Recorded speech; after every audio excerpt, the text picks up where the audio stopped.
Dios les bendiga, hermanos.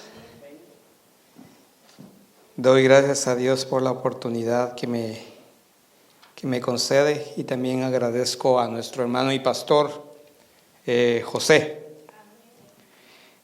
Yo les di unas copias allí para que la podamos leer juntos. Es una traducción diferente a la Reina Valera, es la nueva traducción viviente. Benjamín, ¿será que puedes agarrar una hoja de aquí y dársela a la hermana? Esta es la versión que me gusta leer, es como que un poco más entendible. En esta ocasión quisiera compartir el texto que les di, es Deuteronomio 6. La palabra de Dios se lee en el nombre del Padre, del Hijo y del Espíritu Santo. Amén. Esos son los mandatos, los decretos y las ordenanzas que el Señor tu Dios me encargó que te enseñara. Obedécelos cuando llegues a la tierra donde estás a punto de entrar y que vas a poseer. Tú, tus hijos y tus nietos teman al Señor su Dios durante toda la vida.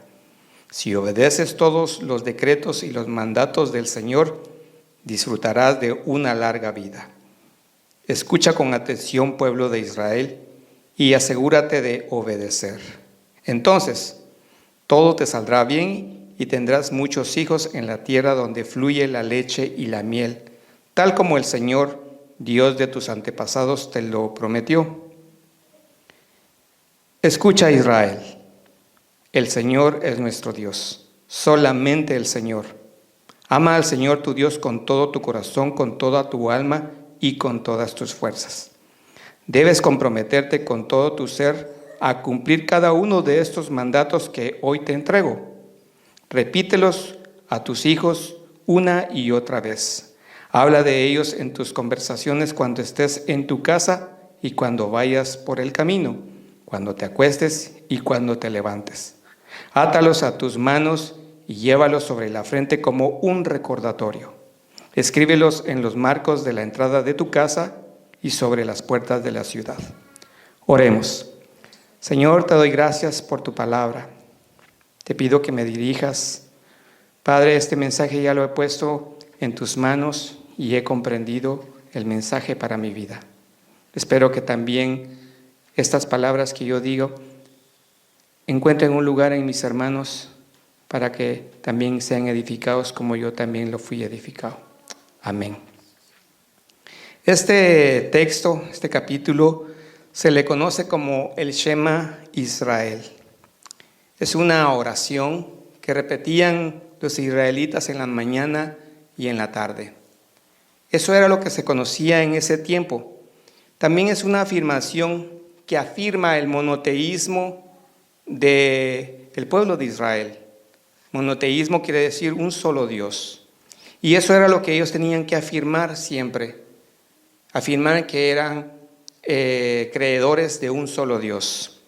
Eso también se le puede entender como una confesión de fe o un credo. Esta oración era muy famosa, tal es que hoy en día también en algunos sectores del judaísmo la usan todavía. Nosotros ya no. Es una repetición. Este texto comúnmente lo usan para evangelismo, para campañas de misiones, incluso cuando van a abrir un culto infantil. Lo pueden usar, sí, pero está un poco lejos de la realidad. Este texto habla acerca de la educación de los padres a los hijos. Y esto entra en un contexto donde Moisés recibe el mensaje de Dios para la generación que va a nacer en el desierto. Como quien dice, la segunda generación. Dios está abriendo un camino de enseñanza al pueblo.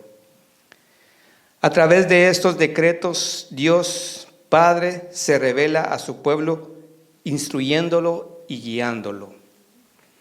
Dios quiere educar a su pueblo, llamándolo hijo. Éxodo 4:22 dice: Israel es mi primogénito. En el contexto cuando Moisés va a hablar con Faraón y le dice, deja ir a mi primogénito. Y si no lo haces, me voy a desquitar yo con tu primogénito. ¿Se recuerdan la última de las plagas? Cuando Faraón no obedeció y le dijo, hasta aquí llegué. La última de las plagas, él dijo, ok, váyanse, pero hirió al primogénito. Entonces esto entra en este contexto donde Dios dice que Israel es su primogénito. Por eso este mensaje o este texto es muy apegado entre padre e hijos, entre padre y su primogénito, como también nosotros deberíamos de instruir a nuestros hijos. Este mensaje lo titulé El Evangelio Temprano. ¿Por qué lo puse así? Porque uno como padre tiene la responsabilidad de hablarles de una fe, de una religión y de una creencia. Nosotros somos los prontos a comunicar las palabras de Dios. Si creemos en una fe, pues es lo primero que debemos comunicar. Las mamás, desde que están en el vientre de su panza, de su estómago, empiezan a cantarles. Ahí es donde empieza la evangelización de una criatura, de un niño. Moisés tiene una comunicación con Dios en el monte Sinaí. Dios le hace ver a través de un pacto donde le da unas leyes, los 10 mandamientos. Ese pacto está en Éxodo 19 y 24 y en Deuteronomio 28. Esos pactos eran Dios con el pueblo, no como ahora que nosotros queremos pactar con Dios, pero no es así. Dios es que siempre hace pactos con el pueblo, no al revés. Entonces, Moisés tiene ese pacto. Vamos a leer el versículo 1, que lo tienen ahí anotado como versículo.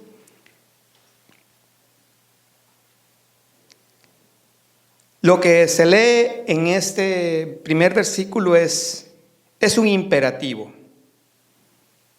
Es un imperativo donde dice, escucha bien, pon mucha atención. Por eso es que dice, le llama el Shema Israel, que quiere decir, escuchen con atención. Como cuando usted le dice a su hijo, hey, ven para acá, escucha con atención lo que te voy a decir.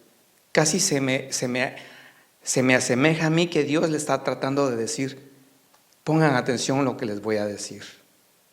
Y Él dice, estos son los mandatos, estos son los decretos y estas son las ordenanzas. En casa usted tiene la ordenanza, en casa usted manda, en casa usted decreta, usted tiene el decreto. ¿Qué es un decreto? Es aquí mando yo, aquí se hace lo que yo diga. Un decreto es como un rey dice, el que no se hinque cuando yo pase o cuando yo esté en el camino, al fuego.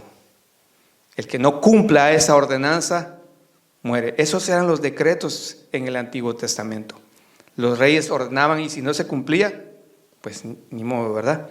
Entonces vemos que un mandato es cuando usted manda a su hijo y le dice, haga esto por conveniencia, haga aquello por conveniencia. Y si no cumple, no hay PlayStation, no hay domingos, no hay salida para allá. Entonces, ¿qué es lo que va a pasar aquí? Dios quiere tener una comunicación con el pueblo, así como nosotros debemos de tener una conversación con nuestros hijos. Y continúa el texto. Los decretos, los mandatos y las ordenanzas. Los padres son los primeros de conectar a los hijos a la religión o a la creencia. Ya sea bueno o sea malo, si creemos en Buda, si creemos en Osama Bin Laden, si creemos en lo que queramos, eso es lo que nosotros le vamos a transmitir a nuestro hijo. Y en este caso, Dios es el que se va a transmitir, va a dejarse sentir con el pueblo. Y ese es el mandato nuestro, que transmitamos nuestra fe para con nuestros hijos. El versículo 2 y 3. El temor reverente y la obediencia es parte de la promesa del pacto con sus hijos. Este pacto estaría vigente todo el resto de sus vidas. Deuteronomio 28 nos dice que si le somos fieles, vamos a gozar de bendiciones. Y si no, también hay un listado en Deuteronomio donde dice que no vamos a ser bendecidos. Dios hace un pacto con el pueblo de Israel. Este texto es parte de ese pacto. Por eso es de que nosotros debemos entender que cuando Dios habla es porque nos va a reprender, pero también nos va a bendecir. La formación de educar a nuestros hijos depende de nosotros. La formación de nuestros hijos depende de nosotros. ¿Qué es lo que le vamos a transmitir? Hay una palabra que mi hermano pastor usó y es una palabra que se llama cosmovisión. Esa palabra es una fusión de dos términos, el cosmos y nuestra visión, que lo que nosotros vamos a entender. Cuando un niño crece, lo primero que se apega es al padre y a su madre, a lo que le rodea, su tío, sus hermanos, los niños. Y depende de esa cosmovisión es el que el niño va a empezar a crecer. Si su entorno es violento, de malas palabras, pues eso es lo que el niño va a empezar a aprender. Por eso es que es bien importante cuando usted deja ir a su hijo a cualquier lado. Porque eso él va a ir a empezar. Mire que los niños tienen como un cassette. Empiezan a memorizar todo lo malo. Y ahí es donde nosotros empezamos a permitir o a tomarlos. Esa es la parte importante de que nosotros permitamos a nuestros hijos ir a otros lugares. Y esto es lo que va a definir por lo general a un niño en su vida adulta. Versículo 4, y esto es el centro del mensaje. Escucha, Israel, escucha con atención. Yo, como padre, siempre digo a mi hijo, Benjamín, ven para acá. Tengo que repetir 3 veces.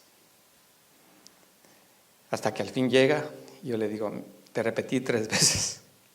Entonces en esto yo veo que Dios dice, escuchen con atención, porque no se los voy a repetir otra vez.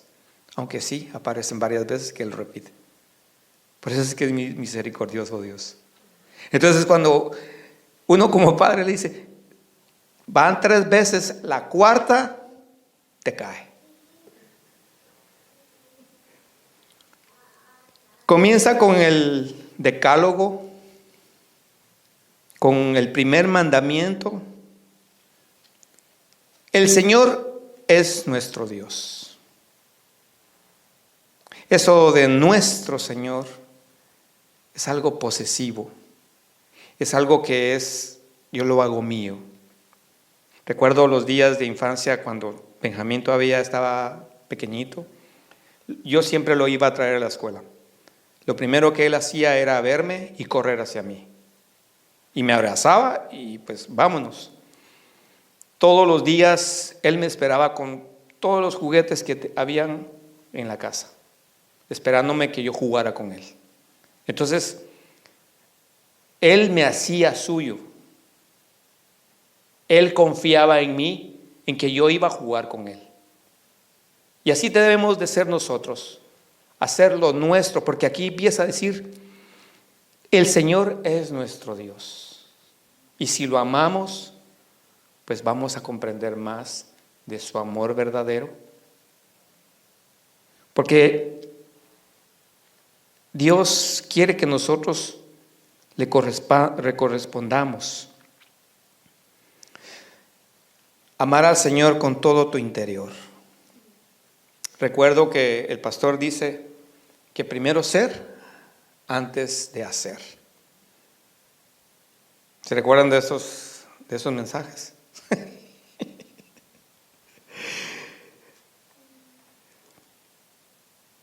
Amar a Dios con todo nuestro interior es lo que Dios espera de nosotros, porque todo lo exterior sobra y lo más importante es amarle con todo nuestro ser. Versículo 6. Debes comprometerte con todo tu ser a cumplir cada uno de estos mandamientos que hoy te entrego. Repítelos a tus hijos una y otra vez. Habla de ellos en tus conversaciones cuando estés en tu casa y cuando vayas por el camino, cuando te acuestes y cuando te levantes. El compromiso. Aquí Dios nos está diciéndonos, comprométanse conmigo. Muy rara vez hay compromisos que pueden prevalecer. Peor nosotros como humanos. No somos muy dados al compromiso o se nos olvida. Por eso es de que Dios siempre va a pactar con el hombre, no nosotros. Si nosotros pactamos con Dios, a la vuelta ya nos estamos olvidando de lo que habíamos dicho. No podemos pactar, somos olvidadizos. ¿Y qué sucede con eso? Somos irresponsables. Por eso es de que el pacto con Dios es algo tan importante que se ve manifestado en la Biblia, dándonos por lo menos 7 pactos. Está en el Edén, con Adán, con Noé, con Abraham, con Moisés, con Israel, con David y con Jesús. Son varios pactos los que Dios hace con el pueblo. Se da cuenta cómo Dios repetidamente les decía, no se vayan detrás de otros dioses.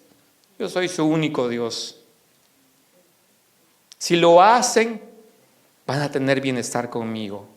Si lo hacen, van a saber de que yo soy un Dios dador. Y eso es lo que Dios representa en esto.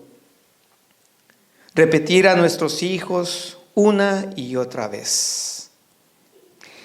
Se dice que hay 613 leyes. Montón, ¿verdad? Y eso lo tenían que hacer los padres. No de cantazo, ¿verdad? Como dicen ustedes, ¿verdad? No de golpe todos, sino que paulatinamente, pero que no se les olvidara eso. Por como quien dice, repíteselos en la mañana, en la tarde, al caminar por allá, cuando anden jugando, cuando anden en el básquetbol. A veces yo aburro en mi casa. Mis hijos quizás ya no quieren oír del Evangelio. Es un poco lamentable que a veces yo quiero hablar del Evangelio y no, pero yo tengo que seguir. Las leyes morales son los 10 mandamientos. Las leyes civiles son el comportamiento en la sociedad. Y las leyes levíticas es como se dirigían los sacerdotes en el tabernáculo.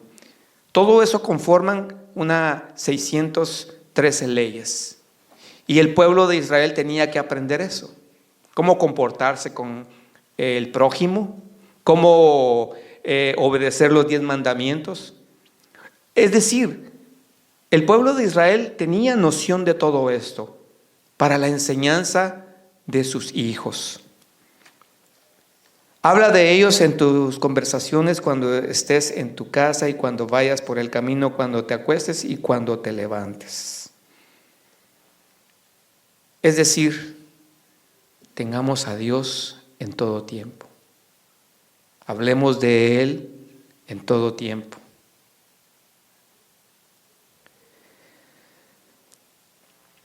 Aquí como último de este versículo, Suena un poco cómico, que incluso hasta en este detalle Dios quiso decirles: miren, cabezones, a ustedes se les olvida.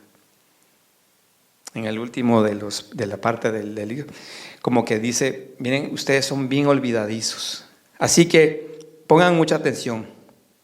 Átalos a tus manos, llévalos sobre la frente como un recordatorio. Escríbelos en los marcos de las entradas de tu casa y sobre las puertas de la ciudad. Dios tenía muy en cuenta esto de que somos tan olvidadizos. Y que Él en este versículo dice: miren muchachos, mira hijo, para que no se te olvide las llaves, colócalo allá en aquel llavero. No se te olvide que tienes que hacer esto, no se te olvide. Es decir, que nosotros vamos a ser padres hasta que nos muramos, y nuestros hijos nos van a escuchar hasta que nosotros nos vayamos para otro lado. Nunca vamos a dejar de ser padres. Siempre vamos a estar ahí y siempre les vamos a caer mal. Por eso es de que el consejo viene de padres a hijos. Y este versículo, les quiero quitar el estrés a los maestros, porque nosotros somos los responsables, no los maestros.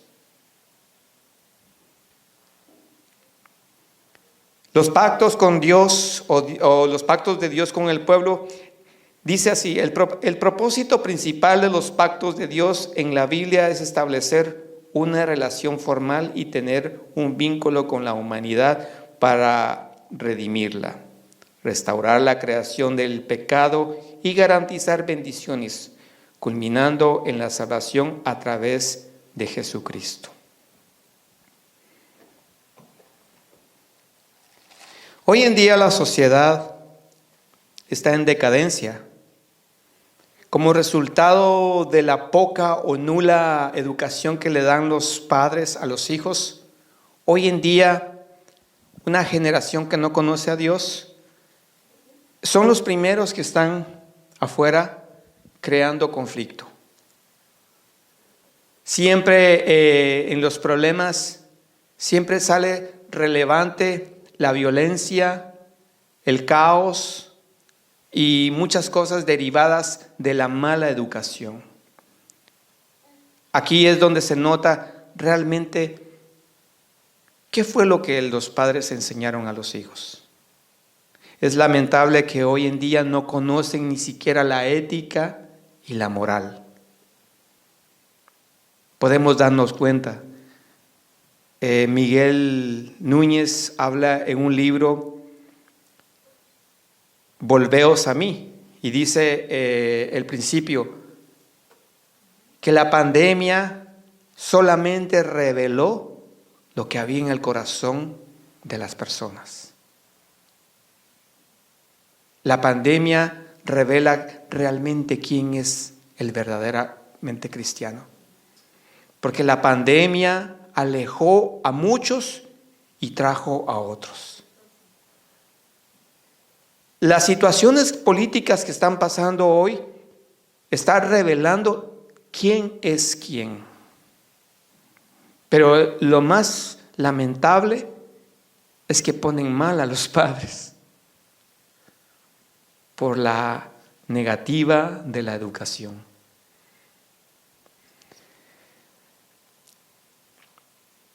Proverbios 22:6 dice: instruye al niño en su camino y aun cuando fuere viejo no se apartará de él. Aquí hay un lapso que quizás no se menciona, y es de que instruir a un niño es desde pequeño, desde el primer momento que uno concibe, que las personas conciben, hasta una vida de 12, 14, dependiendo el avance del conocimiento del niño. Después de ahí ya no hay cómo. Los hijos toman decisiones. Nosotros podemos agarrarlos desde pequeños Y esa es nuestra responsabilidad. Pero ya de grandes ya no se puede. Entonces aquí podemos ver que nosotros en lo que no pudimos, los niños van a tomar decisiones después, pero basados en cómo nosotros enseñamos. Hay ciertas ocasiones que mi hija tiene pensamientos muy morales y ya yo solamente la escucho. Eso lo aprendió de nosotros, aunque su respuesta sea diferente. Y no quieren aceptar que aprendieron de la moral religiosa, sino que si quieren seguir por otro lado, no, eso yo aprendí yo solo. Pero yo lo dejo pasar, le digo, ok, está bien, para no entrar en problemas. Pero yo entiendo que ella lo aprendió de la moral que nosotros le enseñamos. Y así tenemos conflictos con nuestros hijos. ¿Qué habremos de responder el día que Dios nos pregunte qué hiciste por la educación de tus hijos? ¿Qué vamos a responder nosotros? Tú conoces mi sentarme y mi levantarme. Tú lo conoces todo. En la presencia de Dios yo no voy a decir, mira, yo lo llevé, hice esto, le compré aquello y jugué con él. No, yo te conozco. No hiciste lo que tenías que haber hecho.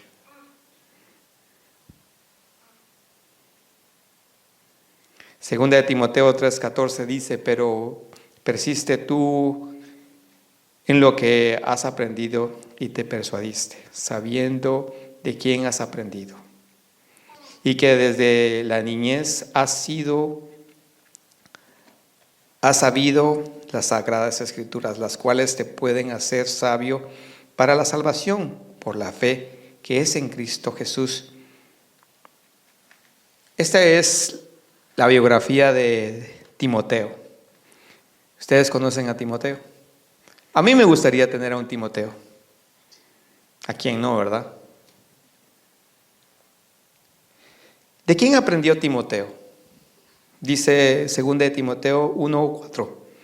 Me acuerdo de ti en mis oraciones noche y día, deseando verte, al acordarme de tus lágrimas, para llenarme de gozo, trayendo a la memoria la fe no fingida que hay en ti, la cual habitó primeramente en tu abuela Loida y en tu madre Eunice, y estoy seguro que en ti también. La abuela y la madre le enseñó a Timoteo una fe no fingida o una fe genuina, lo cual yo sé que ustedes también tienen el deseo de enseñarles a sus hijos una fe no fingida. A mi hermana que ya es joven y yo creo que va a ser madre, primero Dios, a mis hermanos. La fe no fingida pues consiste en el deseo de nosotros querer enseñar a nuestros hijos. Samuel era un profeta que hizo lo bien delante de Dios. Él era conocido en Israel de Dan hasta Berseba, según dice la Biblia, y él andaba predicando. Y sus hijos parece que se le extraviaron. Mi pregunta es, ¿será que Samuel no enseñó bien? ¿Será que se le pasó algo?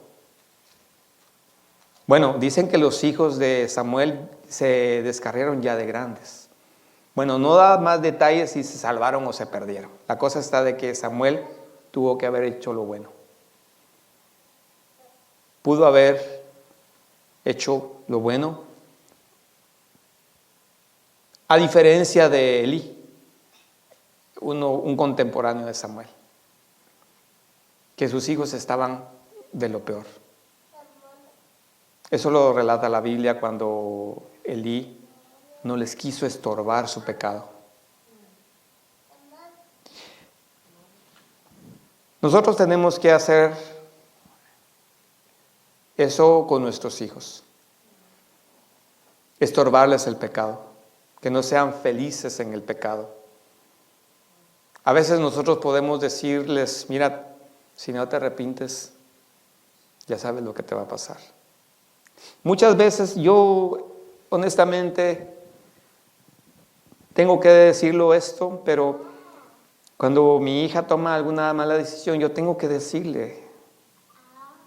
A veces no nos gusta, pero tenemos que estorbarles el pecado. No me gusta lo que estás haciendo, no va de acuerdo a lo que nosotros te enseñamos. Creo que debes venir y aceptar a Cristo. Mi hija necesita a Cristo. ¿Por qué? Porque si nosotros no le estorbamos, van a pensar que es de la manera en que se lleva la vida. ¿Qué pasa cuando nuestros hijos se van? Hay un texto muy conocido aquí que es el hijo pródigo. Con esto voy a terminar. Pero cuando nuestros hijos toman una decisión, no podemos hacer nada nosotros. Solamente pedirle a Dios y encomendárselos a Dios. Lucas 15:11 narra la historia de un joven que le dice a su padre: papá, dame lo que es parte mía, mi herencia, ¿verdad? Y el padre le dice: está bien, toma tu herencia. Él se va.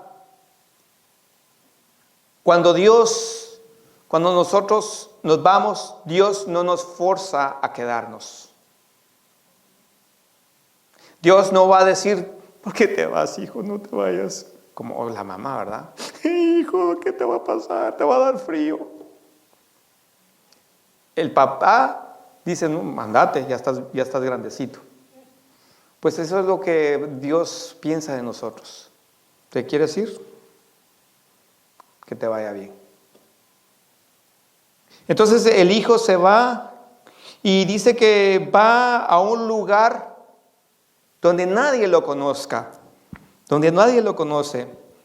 Versículo 13, se fue lejos a una provincia apartada. ¿Qué le da a usted a entender esto? Que mientras menos lo conozcan, va a ser más de las picardías. Y así son nuestros hijos.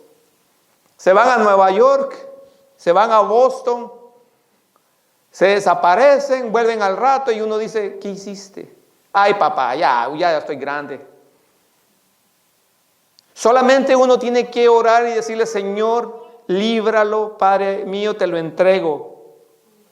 Con dolor en el corazón uno dice: Señor, mira, por favor, evítale algo, evítale esto, evítale aquello. Uno se pone en ese plan, nervioso, no duerme, y los hijos como si nada. Este joven se fue lejos donde nadie lo viera y dice que se gastó toda la plata que el padre le dio.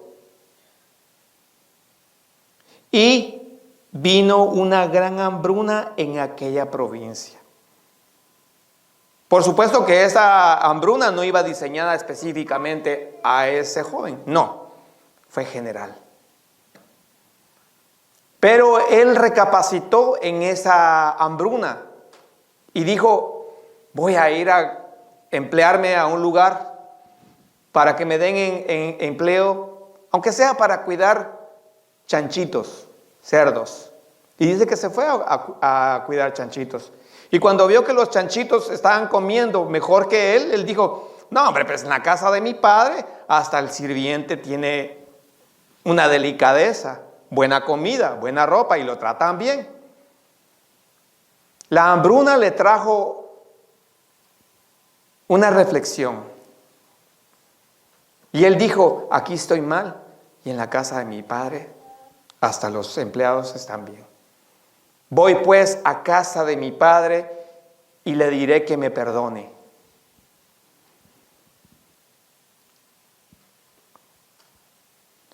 Y cuando aún estaba lejos, este muchacho, lo vio su padre. Y fue movido a misericordia, y corrió y se echó sobre su cuello y lo besó. El padre dice que fue movido a misericordia. Él no fue y le dijo: borracho, venid ya. ¿Qué te fuiste a meter con tus amigos? A veces pueden venir con una pancita, olorosos a alcohol, olorosos a cerdo. Yo cuando veo a mi hijo jugar, yo lo abrazo aunque esté sudado, pero el padre siempre va a amar a sus hijos. Él venía apestoso,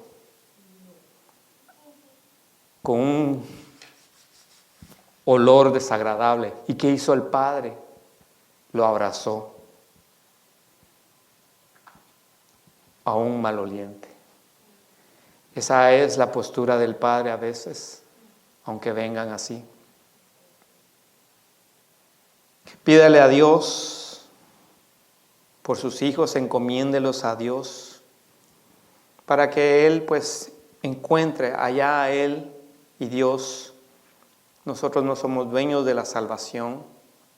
Nosotros solamente podemos pedirle y cumplir el mandamiento, la gran comisión de evangelizarlos.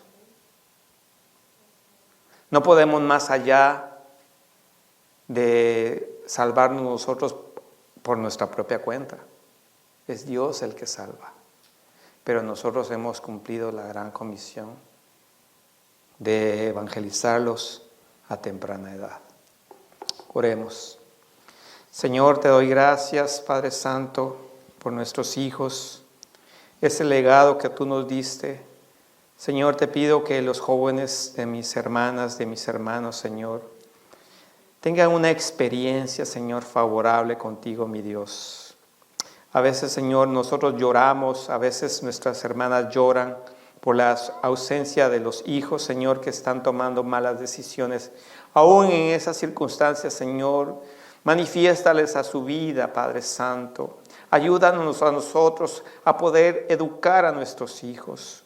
Padre, pon en nuestra mente, en nuestro corazón el deseo de poder amarlos y educarlos, Padre amado. Te pido, Padre Santo, por nuestras hermanas, Señor, que de alguna forma también están viviendo eso con sus hijos. Padre mío, darles paciencia, Señor. Encomendemos nuestros hijos a Dios y Él sabrá lo bueno que es.